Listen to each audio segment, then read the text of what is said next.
नमस्कार। मैं दुर्गाशरण दुबे, पामिस्ट्री, ज्योतिष, धर्म, आध्यात्म और दर्शन से संबंधित इस चैनल पर मैं आपका बहुत बहुत स्वागत करता हूँ। एक दर्शक ने मुझसे ये प्रश्न रखा है कि जनाब, मुझे ये बताइए कि सांसारिकता और आध्यात्मिकता के रास्ते अलग अलग हैं क्या, और बुनियादी अंतर क्या हो सकता है, इन दोनों को हम कैसे डिफ्रेंशिएट कर सकते हैं। ये बेहद गहरे अर्थों वाला प्रश्न है।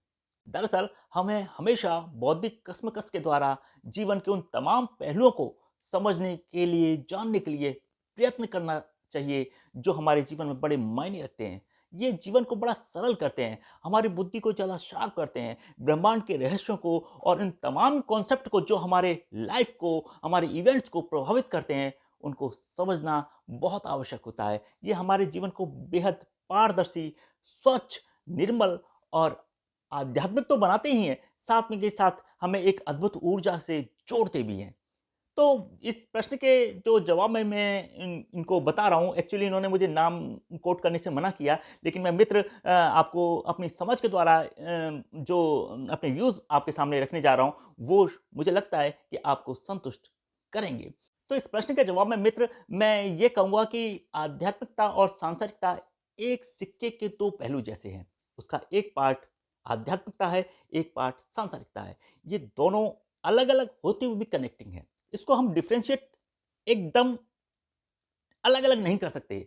इन दोनों का उद्देश्य बड़ा होता है। इन दोनों का एक कॉमन उद्देश्य होता है। बस एक तरीकों में थोड़ा-सा आप उसमें परिवर्तन आप देख सकते हैं। लेकिन बावजूद इसके ये दोनों कनेक्टिंग होती है। इनको इनको इनके रास्ते, जैसे एक सिक्के का केवल एक पार्ट को हम देखें, हेड ही हेड को रखें और टेल को हटा दें, तो ये संभव नहीं है। या टेल ही टेल को रखें, हेड को हटा दें, तो ये भी संभव नहीं है। तो सिक्के के जिस तरीके से पहलू होते हैं, उसी प्रकार ये सिक्के के पहलू होते हैं, लेकिन इनका लक्ष्य लगभग एक ही होता है।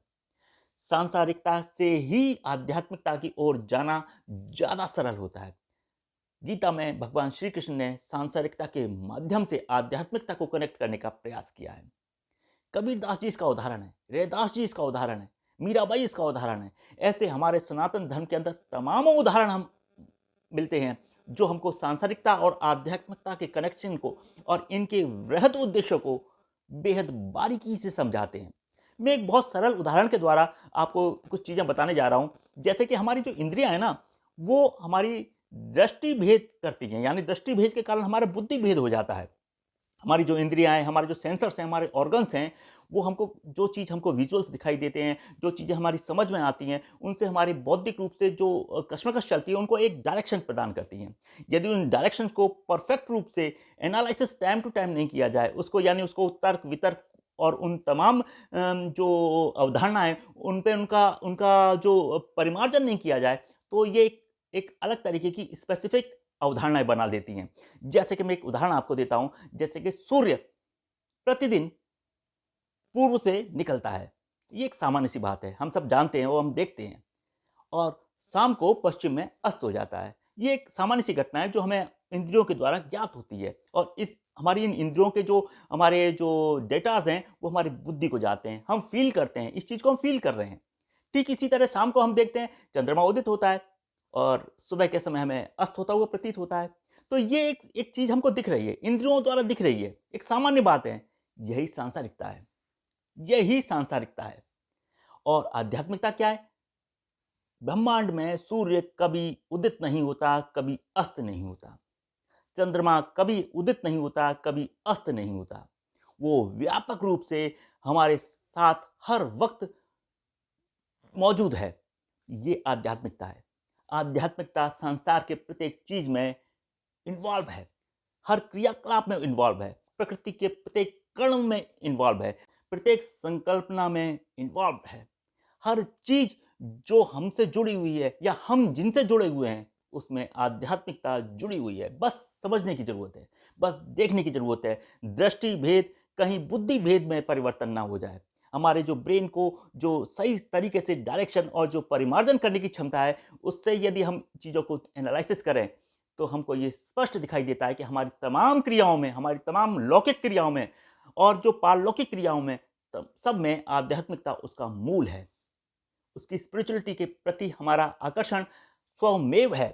तो आध्यात्मिकता को केवल एक एक अलग कॉन्सेप्ट के रूप में लेना ठीक नहीं है। सांसारिकता से जोड़कर इसको इसको जोड़कर इसको समझना, इसकी बारीकियों को पहचानना और इसके साथ में अपने जीवन की स्टाइल्स को, अपने जीवन शैली को, हमारे जीवन स्तर को उसमें ढालना, ये बहुत ज़रूरी होती है।